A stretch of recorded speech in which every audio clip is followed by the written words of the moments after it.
Você que tem a Bíblia, coloque a mão sobre ela. Você que não tem, coloque a mão no coração.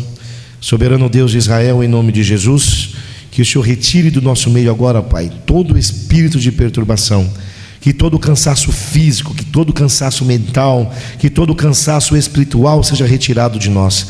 Em nome do Senhor Jesus, nós abrimos a nossa mente, abrimos o nosso coração e nos colocamos à disposição da Tua palavra, Pai. Se formos confrontados, coloque em nós a humildade de reconhecer a mudança que precisamos executar em nome de Jesus, amém? Diz o seguinte: clama outra vez dizendo: assim diz o Senhor dos exércitos, as minhas cidades ainda aumentarão e prosperarão, porque o Senhor ainda consolará a Sião e ainda escolherá a Jerusalém. Repete comigo: as minhas cidades ainda aumentarão e prosperarão. Meus irmãos, esta é um versículo, uma frase muito poderosa. Nós vemos aqui que Deus cuida daqueles que são dele. Nós vemos através do profeta Zacarias que os planos que Deus tem para as nossas vidas são planos de aumento e de prosperidade. Aumento do quê? Aumento da nossa condição, aumento da nossa capacidade, aumento dos nossos recursos, ao ponto de termos também um aumento da nossa prosperidade. As minhas cidades ainda aumentarão e prosperarão, porque o Senhor ainda consolará a Sião e ainda escolherá a Jerusalém. Nós, como povo de Deus, devemos nos colocar no lugar dessas cidades. Sião vai ser consolado. Deus tem nos consolado, ao menos a mim, eu espero que a você também, e creio que sim, tem nos consolado no momento da dificuldade. Por mais difícil que seja o tempo que nós estamos vivendo, as dificuldades que nós estamos passando, os obstáculos que precisamos transpor todos os dias, Deus tem nos consolado, Deus tem nos dado força, e a palavra dele nos promete que ele escolherá a mim e a você. Nós somos, nesse contexto, a Jerusalém que está dita ali. E nós precisamos ver hoje esse culto não só como mais uma reunião. Hoje é dia também de batalha espiritual. Hoje é dia de quebrar corrente espiritual. Hoje é dia de quebrar, de desfazer laços, nós espirituais. Por isso, quando você vier para o culto da segunda-feira, permita-se crer de verdade. Hoje eu vou buscar a minha libertação também na área financeira. Eu queria falar com você hoje a respeito de 4 tipos de amarras. A primeira amarra, repete comigo: palavras malditas liberadas na infância. Segunda amarra, mentalidade de escravidão. Terceira amarra, desordem espiritual e desobediência. Quarta amarra, pecados não confessos. Pecados não confessos. Pastor, até o pecado que eu ainda não confessei faz diferença na minha vida espiritual e financeira? Claro que faz. Eu sempre digo que não tem como a gente separar a nossa vida financeira da nossa vida espiritual, porque prosperidade é dom de Deus, tudo que vem de Deus é espiritual. A gente precisa ter isso na nossa mente de uma forma muito clara. Tem muita gente lá fora, e talvez tem muita gente aqui, ou alguém aqui, que trabalha, mas não prospera. Tem gente que anda, corre atrás das coisas, mas parece que não chega a lugar nenhum. Isso pode ser um laço espiritual. Existe sim, nós acabamos de ver entidades que trabalham contra a nossa prosperidade. Tem gente que trabalha o mês inteiro, se dedica, é esforçado, não falta no serviço, trabalha até doente. Quando recebe o seu salário, parece que o salário sai escorrendo pelos dedos antes de chegar em casa. Tem gente que está vivendo de salário em salário. O que é isso, pastor? A minha filha me pede um brinquedo novo. Filha, dia 5 eu compro. Tem uma conta atrasada? Não, amor, no dia 5 a gente paga. Tenho algo que eu desejo? Não, no dia 5 eu compro. Precisa esperar um ciclo de 30 dias para poder ter alguma coisa. Isso está errado. Nós não podemos nos conformar em viver de salário em salário. Não podemos. É por isso que Deus te trouxe aqui hoje, para te mostrar que é possível, através da orientação dele e através de um trabalho de libertação, também espiritual na vida financeira, você pode prosperar. Você pode sim prosperar. Hoje é segunda, olha, viajando no tempo. Ontem eu passei aqui um testemunho da Paloma. Ela veio nessas reuniões de segunda-feira, ela participou só de 2 cultos, estava com o comércio dela quase fechado, um monte de dívidas, estava doente, estava com um problema na mão, o bispo orou, esse problema sarou, e ela me disse, enquanto estávamos aqui no culto, que não sabia mais o que fazer, porque tudo o que eles faziam não prosperava. Eles gastavam o dinheiro que tinha com mercadorias e as mercadorias não saíam. Isso gera o quê? Prejuízo. Gera desvalorização do meu mercado, das coisas que eu tenho para vender. Se eu tenho muito e não vendo, eu preciso vender mais barato. Se eu vendo mais barato, a minha margem de lucro é menor. Se a minha margem de lucro é menor, também é menor a minha capacidade de investir. Se eu não tenho como investir, eu não tenho como prosperar. Ela participou da campanha, nós demos uma direção com a aliança, ela veio nas 2 reuniões, na última reunião a aliança dela não queria quebrar, eu quase fui lá quebrar e de repente eu me toquei, não, ela precisa manifestar a fé dela, e nós esperamos pacientemente até que ela conseguisse quebrar a aliança. E no mesmo dia, não são as minhas palavras, são as palavras dela, ela testemunhou aqui na sexta-feira e depois me mandou um outro áudio. No mesmo dia, ela já recebeu notícias de coisas que estavam travadas, que foram destravadas, respostas que ela esperava há muito tempo que chegou. Ela vendeu, começou a vender. Ontem pela manhã, eu passei o testemunho dela no áudio, dizendo que em 3 semanas ela conquistou mais 17 novos clientes, e à noite ela veio, passei de novo o testemunho, e ela já fez uma correção, não eram mais 17, agora já são 23 clientes novos em 3 semanas. Havia uma amarração espiritual na vida dela, havia um mal que agia na vida financeira, e a primeira coisa que eu queria que você entendesse é que palavras malditas, palavras de maldição, que são liberadas mesmo na infância, podem refletir na sua vida hoje. Tem muita gente aqui do meu tempo, alguns não vão se lembrar, mas quem se lembra daquela frase que ficava na nossa cabeça o dia inteiro: compre batom, compre batom, compre batom? Quem é desse tempo? Levanta a mão. 1, 2, 3, 4, 5, 6, 7, 8, 9, 10. Os jovenzinhos não vão saber o que é. O batom, o chocolate, era uma força, uma palavra tão forte que parecia uma música que a gente ouvia e não saía mais da mente. Compre batom. A gente estava brincando de bola, aí a bola caía no buraco, enquanto esperava o outro olhava para a cara do outro e falava: compre batom. Parecia um feitiço. Parecia um feitiço. Compre batom, compre batom. E a gente comprava o batom, porque a gente repetia inconscientemente essa frase na nossa cabeça. A gente ia num mercadinho, numa venda, numa quitanda, ia comprar um chocolate, mas quando via o batom, a voz vinha na nossa cabeça: compre batom, compre batom. Isso marcou a nossa geração.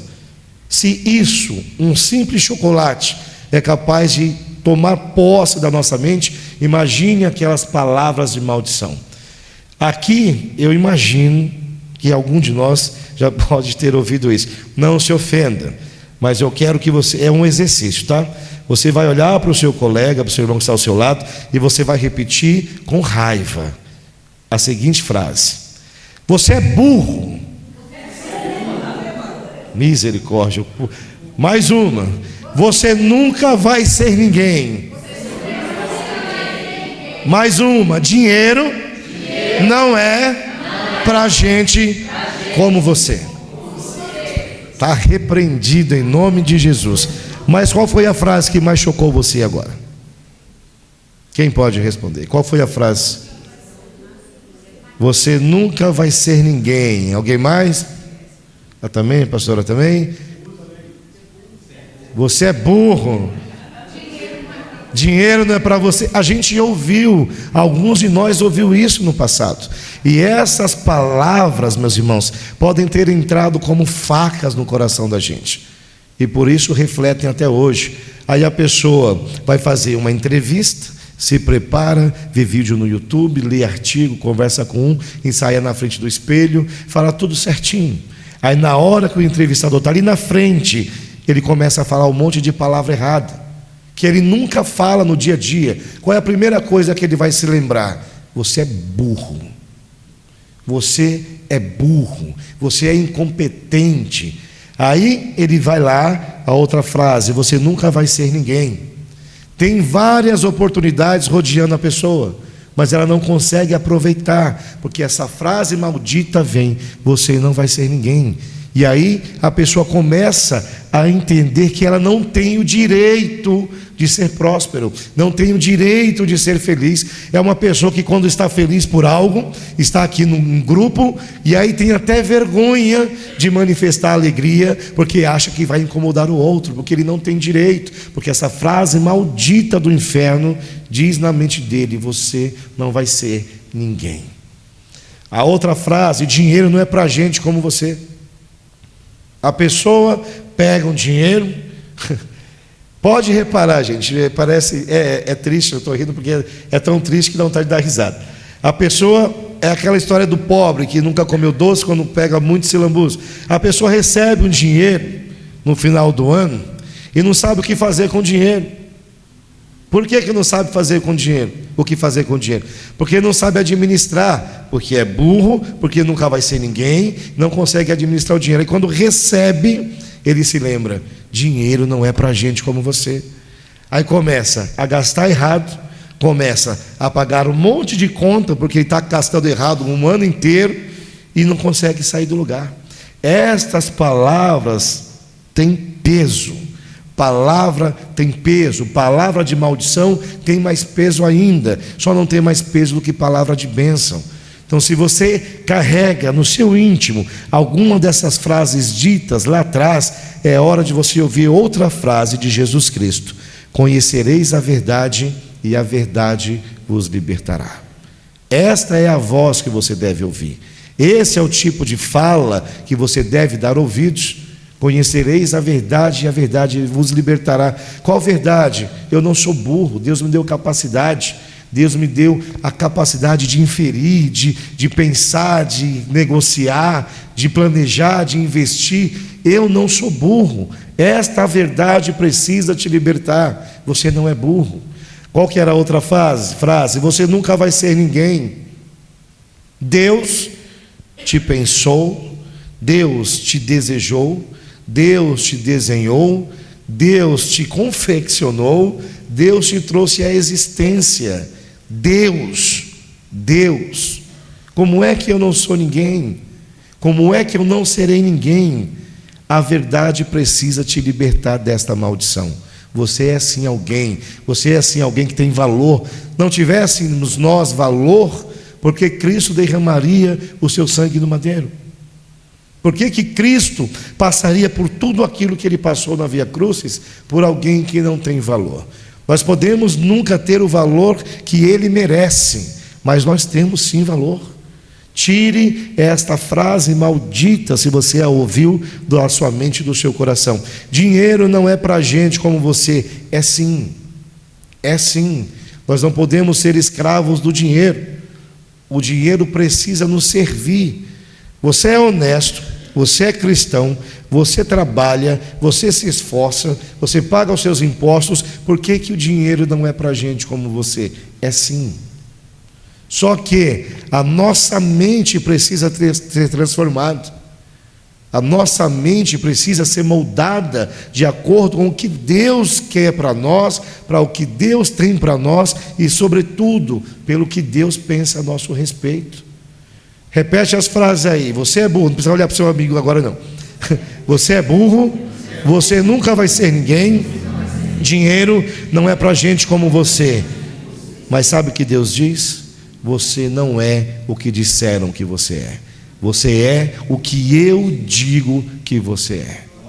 Amém? É esta a verdade que você deve ouvir. Você não é o que dizem sobre você, você é aquilo que Deus pensa sobre você. É por isso que hoje, justamente hoje, você vai desamarrar, você vai quebrar essa barreira, você vai se livrar desse tipo de pensamento, você vai tirar essa amarra maldita do inferno da sua vida. Você não é o que dizem sobre você, você é o que Deus fez, planejou por você. Você crê nisso? Então nós vamos fazer um outro exercício. Feche os olhos, é para quem tem fé. Você vai repetir tudo o que eu disser com autoridade espiritual. Repita comigo: toda palavra maldita que entrou na minha mente e se instalou no meu coração, hoje cai por terra. Repete: hoje cai por terra. Você é filho do Deus Altíssimo. Você é filho do Deus Altíssimo. Pode abrir o seu olho. Você é filho do Deus Altíssimo. Você nasceu para romper. Você nasceu para vencer. Primeira amarra que nós vamos desfazer é palavras malditas liberadas na infância. Já nos livramos dessa amarra? Amém? Amém? Todo mundo se livrou? Amém. Eita, tem gente que tem que se livrar ainda. Fecha os olhos e fala: sai em nome de Jesus. Vou perguntar de novo: todo mundo se livrou dessa amarra? Amém. Glória a Deus. Glória a Deus. Segunda amarra: mentalidade de escravidão. Tem gente que tem salário, recebe até um bom salário, mas vive como escravo. Tem gente que ora pedindo a direção de Deus, Deus oferta os recursos, mas a pessoa ainda tem mente de pensamento pequeno, mente de escravo. A escravidão financeira não está no seu bolso, não começa no seu bolso, começa na sua mente. Semana passada eu ensinava aqui que a prosperidade não começa no bolso, começa onde? Foi isso que eu ensinei semana passada? Cri. Eu falei para você que a prosperidade não começaria no bolso, começaria no espírito, no espiritual. Nós falamos sobre pessoas com a mente arruinada, falamos um monte de coisa. Eu acho que vocês nem me ouviram. A Paloma ouviu e está prosperando. 2 Crônicas 20:20: crede nos profetas e prosperareis. Eu queria falar uma coisa para você, até minha esposa, eu já falei para ela hoje, ela achou interessante. O diabo, o cão, o capeta, o capiroto, a serpente, o imundo, o sete pele que fala, tem um monte de adjetivo ruim para ele. Ele não tem medo que você ganhe dinheiro. O diabo não se importa se você vai ganhar dinheiro. Por que ele age então, pastor, contra a minha prosperidade? Porque ele tem medo que você saiba o que fazer com esse dinheiro. Quando nós alinhamos os nossos objetivos financeiros aos planos que Deus tem, a igreja cresce, a sua vida cresce, as pessoas que estão à sua volta crescem, e aí Deus vai ser cada vez mais glorificado. Eu repito, Ele não se importa se você ganha dinheiro, Ele se importa se você sabe como gastar o seu dinheiro. Tem gente que fala por aí assim, até anotei aqui para não esquecer: vive num aperto santo. Estou passando um aperto, mas é santo. O que é isso, pastor? Não, eu estou passando por esse aperto, mas isso é para testar minha fé. Estou passando fome, mas isso é para testar minha fé. Não tenho dinheiro para comprar fralda do bebê. Não, isso não é pobreza. Isso é Deus testando a minha fé. Isso é mentira. Isso é mentira. Deus não quer que você não prospere. Deus não quer que você tenha uma vida miserável. Que Deus é esse que não cuida do seu próprio filho? Que Deus é esse, que pai é este que deixa o filho passar fome, passar necessidade? Como é que nós vamos falar de Deus se Ele não tem cuidado de nós? Você vai falar bem de um Deus como este? Não vai. Eu não iria. Não vamos falar de Deus dessa forma. A gente precisa falar de Deus como aquele que nos sustenta. E Ele nos sustenta, Ele tem nos sustentado até aqui. Tem te sustentado até aqui. E vai continuar sustentando se você continuar seguindo a palavra dEle. Pobreza não é sinônimo de santidade. Pobreza não é sinônimo de santidade. Tem muita gente rica que é mais santo do que muita gente humilde, que tem esse pensamento maldito de que está passando por prova. Vai fazer a prova da faculdade, que Deus vai permitir que você faça. Vai fazer a prova da OAB, que Deus vai permitir que você tenha estudado para se formar. É esse tipo de prova que Deus quer que a gente faça. Prova dele. Fazer prova dele. Não dizer aí fora que nós temos passado por provas, porque Deus quer que a gente viva num mundo de miséria. Deus não quer isso. A prosperidade financeira é projeto, é propósito de Deus para as nossas vidas. A gente precisa, então, se livrar dessa segunda amarra. Qual amarra? Mente de escravo. Não pensemos como escravos, nós não somos. Nós não somos. Amém? Amém. Quem se lembra qual era a terceira amarra? Desordem espiritual. Eu não esperava que vocês respondessem, né? Eu estou só quebrando o gelo. Terceira amarra: desordem espiritual e desobediência. Meus irmãos, tem muita gente que está com o coração dividido, que está com o altar de Deus na sua vida quebrado, que está vivendo no meio de uma bagunça espiritual e quer ver o céu aberto. Não vai. Sinto muito te dizer com toda franqueza, se você está vivendo em desordem espiritual, se você vive dividido, se o seu altar está quebrado diante de Deus, você não vai prosperar. Não vai. Ah, pastor, mas eu trabalho. Mas não vai, eu sinto muito, não vai abrir o céu. Não vai abrir o céu. A gente está vivendo aqui a fé de Elias, e nós já vimos lá em 1 Reis, que Elias, a primeira coisa que ele faz no ato do sacrifício é restaurar o altar. Qual é o altar que está quebrado na sua vida? É o altar da fidelidade no seu dízimo? É o altar da oferta? É o altar do relacionamento com sua esposa, onde você tem sido infiel? Qual é o altar que está quebrado? Se você não consertar o seu altar, o altar de Deus na sua vida, o céu não vai se abrir. Eu não vim aqui para te enganar, eu vim aqui para te alertar, não vai abrir. Malaquias 3,10, quando a gente fala dos dízimos e ofertas, não é só sobre dízimo, não é sobre oferta apenas, é sobre conserto com Deus, ou seja, é sobre fazer acordo com Deus. Quando a gente faz acordo com Deus, Ele cumpre a parte dele, sim ou não? Sim. Sim ou não? Sim. Se eu não cumprir a minha, não vai adiantar. Não vai adiantar. Ou nós restauramos o altar que quebramos, ou nós vamos ficar com o dinheiro preso. O céu não se abre para quem tem altar quebrado. Terceira amarra. Qual foi a terceira amarra? O título que eu dei para você: desordem espiritual e desobediência. Como é que eu vou cobrar de Deus a minha prosperidade, o meu socorro financeiro, se na hora de fazer o meu dízimo, de devolver o meu dízimo, eu sou infiel? Como é que eu vou na hora da dificuldade? E Deus diz no mesmo capítulo, no mesmo livro, para a gente fazer prova dele. Mas como é que eu vou fazer prova de Deus se eu não faço a minha parte do acordo? Trazei os dízimos e as ofertas à casa do tesouro. Para quê? Para que haja mantimento nela. A casa de Deus mantida, o sacerdote mantido, ele tem a alma pura para abençoar a sua vida. Como é que eu, vindo aqui como sacerdote de Deus, numa igreja, não é o nosso caso, graças a Deus, mas imagine um pastor que vive da obra, e o povo que ele tem cuidado todo dia é um povo infiel. Como é que ele vai se sustentar? Como é que esse pastor vai ter a alma feliz ao ponto de abençoar o povo? A palavra diz que é do fundo da alma que a bênção precisa sair.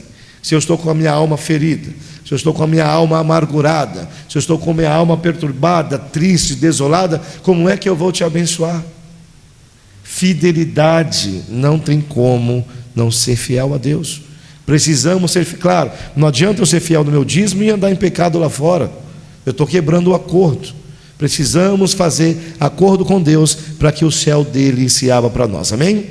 Quarta amarra: pecados não confessos. Pastor, o pecado tem o que ver com a minha prosperidade? Pastor, coloca para mim, por favor, Salmos 32, versos 3 e 4.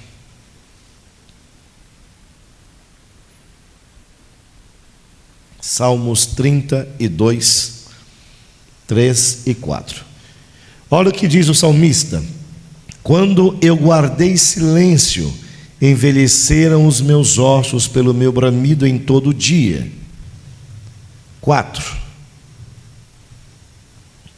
Porque de dia e de noite a tua mão pesava sobre mim, o meu humor se tornou em sequidão de estio. Tem outras traduções, deixa eu ver como que está aqui a minha. Quando eu guardei silêncio é a mesma. Tem outras traduções que dizem quando eu guardei os meus pecados, ou seja, eu não confessei os meus pecados a Deus, a sua mão de dia e de noite pesava sobre mim. Se nós não confessarmos os nossos pecados a Deus, seja ele de qual espécie for, de qual esfera for, nós precisamos confessar. Tem gente que tem retido a bênção porque não consegue confessar os pecados. Aí a pessoa chega aqui no altar da igreja, dobra o joelho e fala: Senhor, perdoa os meus pecados. Deus quer saber do que você está pedindo perdão. Imagina, eu aborreci minha esposa a semana inteira de todas as formas. Aí ela está chateada comigo. Aí eu vou falar com ela: amor, me perdoe. Aí ela vai falar: por quê? Pelo quê? Deus é a mesma coisa. Não adianta eu estar em pecado, está repreendido em nome de Jesus, em pecado de adultério, e vir aqui pedir perdão por causa da mentira. Não adianta eu estar vivendo o pecado da pornografia e vir pedir perdão a Deus porque fui infiel no dízimo. Nós precisamos confessar os nossos pecados. Quando nós confessamos o nosso pecado, a mão que pesa vai começar a aliviar. A mão que está pesando vai começar a ter peso para abrir a janela do céu e derramar finalmente a bênção que está sobre você. Quem não confessa pecado, por mais que seja abençoado, a bênção não permanece. Não permanece. Não permanece. Então a quarta amarra que você vai se livrar hoje é confessar os seus pecados. Não é para você ir lá na Nossa Senhora de Fátima, entrar no confessionário e falar com o padre, não. É para você confessar os seus pecados a Deus. Ele pode perdoar os seus pecados. Jesus pode perdoar os seus pecados, ninguém mais. Então, vamos rever aqui as nossas amarras. A primeira delas: palavras malditas liberadas na infância. Segunda amarra: mentalidade de escravidão. Terceira amarra, aliás, passei uma aqui: mentalidade de escravidão, palavras malditas liberadas. Qual era a outra, gente? Desordem espiritual e desobediência. E por fim, pecados não confessos. Conclusão de hoje: nós precisamos nos livrar destas amarras. Tem solução? Tem. Nós vimos aqui que tem. Tem jeito? Tem. Vamos nos livrar dessas condições e por fim Deus vai abençoar a sua vida. Não tem como eu andar em retidão e Deus continuar amarrando a minha prosperidade. É Deus que amarra? Pode ser Deus que amarre, sim. Nós aprendemos que quando nós não cumprimos o voto, por exemplo, Deus amarra a nossa vida. Portanto, vamos ajudá-lo. Vamos ajudá-lo a tirar as mãos que pesam sobre nós e fazer com que as mãos dele nos beneficiem. Amém? Para nós acabarmos, que já até passei 5 minutos, eu queria fazer um ato profético com você, cortando as amarras. Você recebeu uma fita aí, certo? Mas você não vai mexer com ela agora. Você vai levantar suas mãos com fé. Se você não tiver fé, você vai só parecer um bobo fazendo o que eu estou dizendo para você fazer. Mas com fé, você vai levantar as suas mãos, vai pegar as amarras e vai desfazê-la. Pegue a amarra espiritual e desfaça. Amém? Então vamos lá, no 3, levante a mão, pegue aí o barbante, a corda, a corrente e desamarre, dizendo: eu sou livre das amarras do inferno. Com fé. Eu sou livre das amarras. Não, é com fé. Eu sou A vergonha não vai mais te governar. Quem vai te governar é a prosperidade de Deus, é o Espírito Santo de Deus. Amém? Há problemas espirituais para serem resolvidos antes de resolvermos os nossos problemas financeiros. Amém?